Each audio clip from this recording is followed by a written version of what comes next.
Hey guys, it is Tristan with Nerdette's NewsStand, and I want to talk about something that's been circulating and give you guys a little update as far as the Pirates of the Caribbean reboot goes, or if it's a reboot, if it's one movie, if it's two movies, if it's all female-led. There is, in the last 3 days, just so many different rumors going around, and you really don't know who to trust.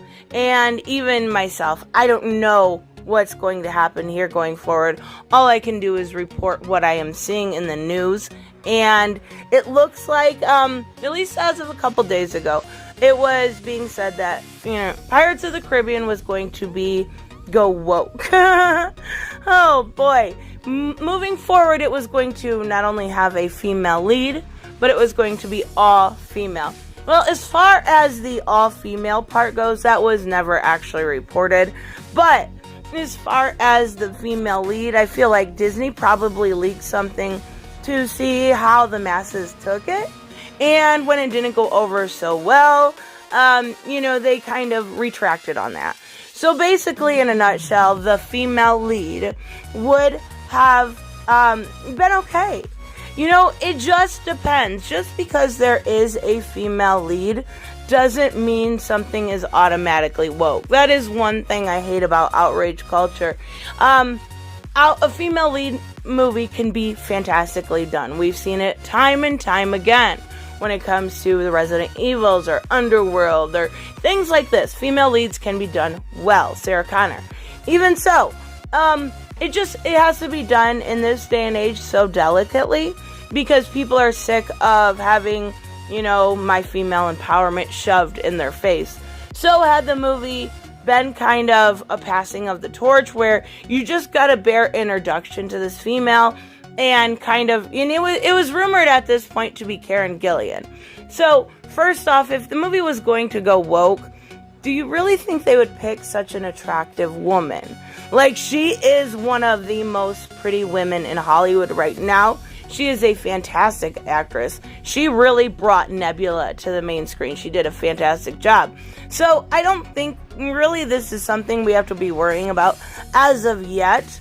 I think she's just too pretty, and these movies have been done so well, time and time again. They've been one of those franchises that have really proven themselves. So let's take a look at the newer news, because this is just coming out kind of rebutting everything that was told before, right? So it says Pirates of the Caribbean 6 is separate to potential female spin-off. 2 movies possible. Now it looks like we've also seen Karen Gillan play a pirate in Doctor Who. And she looks great as a pirate. So it looks like they're trying to kind of backstep a little bit with what is going on and maybe separate the movies, but they will be in a shared universe. One with a female-led spin-off and, still looking at Karen Gillan.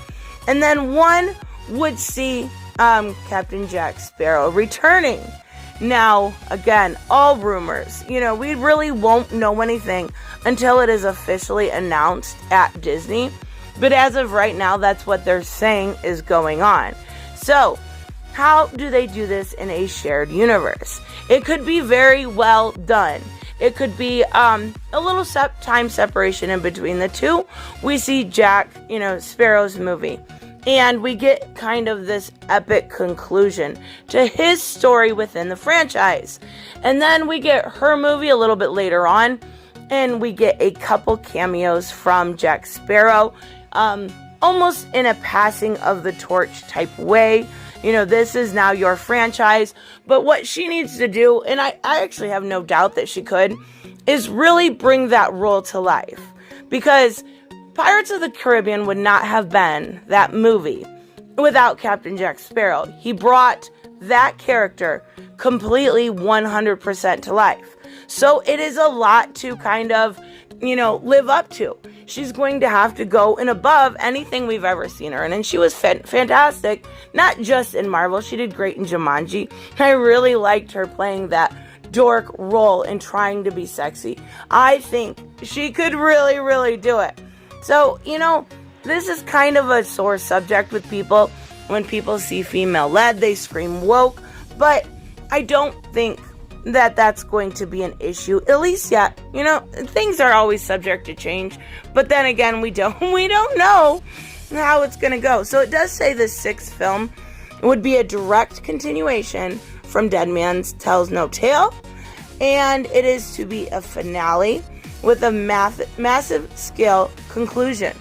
And that's really what needs to happen to finish out everything. That would be the best way to do it. They also have contracted to return Chaos, I'm not going to be able to say that last name right, so I'll just put it on the screen, and Terry Rosso to complete the screenplay. And this is kind of what they said about it. Just because the production is at halt, there is no way that Disney doesn't want to discuss the 6th film once the situation with Depp is resolved. Now that does make sense. They want to see how court goes. And I actually think it's not just Disney doing this with him.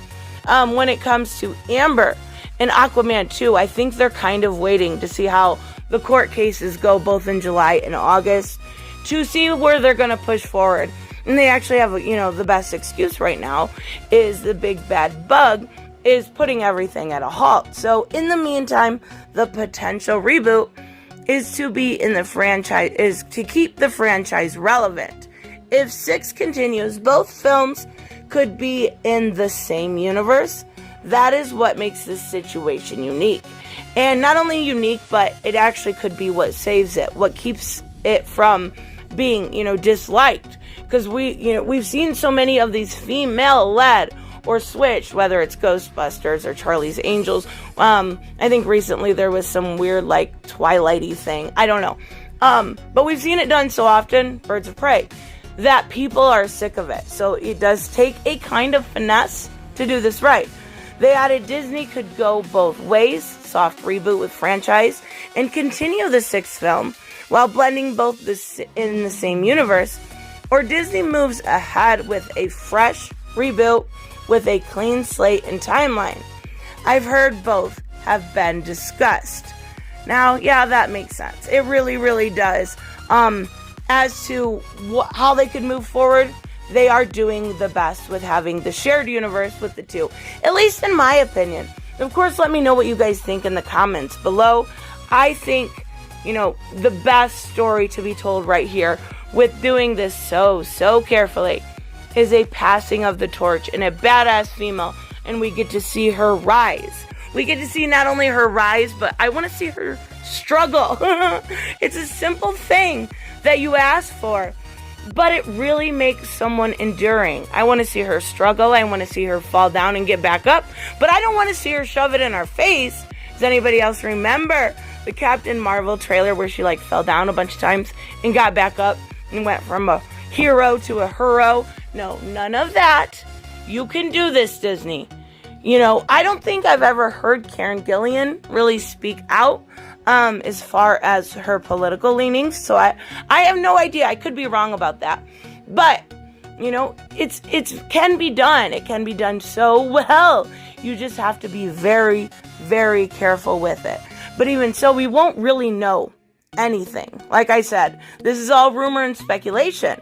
So, will we know anything soon? Probably not. We probably won't know anything not only about this, but about Aquaman 2 until after, August and however long that is drug out. So it could be, upwards to the end of the year. So we're looking at quite a few years before we're even seeing this in theaters. But it is fun to speculate about, because I definitely think it could be a really great finale if done correctly, and a really great new story to continue the Pirates franchise, which we know makes Disney a lot of money. So even so, let me know what you guys think about this. If you think that, this female-led is going to send the Pirates down the wrong path, or if you think we'll see Johnny back, which of course, I do hope so. And I will see you guys in the next one. Bye-bye.